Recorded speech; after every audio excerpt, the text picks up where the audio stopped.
কারো বুঝি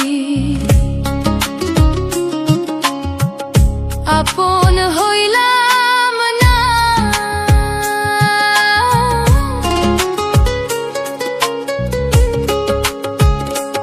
আমার আপন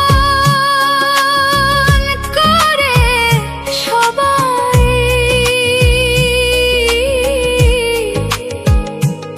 করে ছলনা। কারো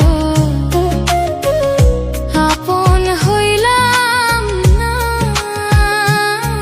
কারো আপন হইলাম না।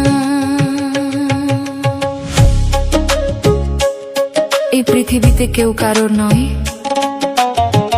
যাকে আপনি ভাবছেন যে এই মানুষটা বোধহয় আমার সব থেকে প্রিয়জন, সব থেকে আপন, কিন্তু না, এটা একদম ভুল। এই পৃথিবীতে কেউ কারোর আপন কোনোদিন হয়নি আর হবে না। যদি সেটাই হতো তাহলে আপনার প্রিয়জন আপনাকে ছেড়ে দিয়ে চলে যেতে পারতো না। তাই বলছি, এ জীবন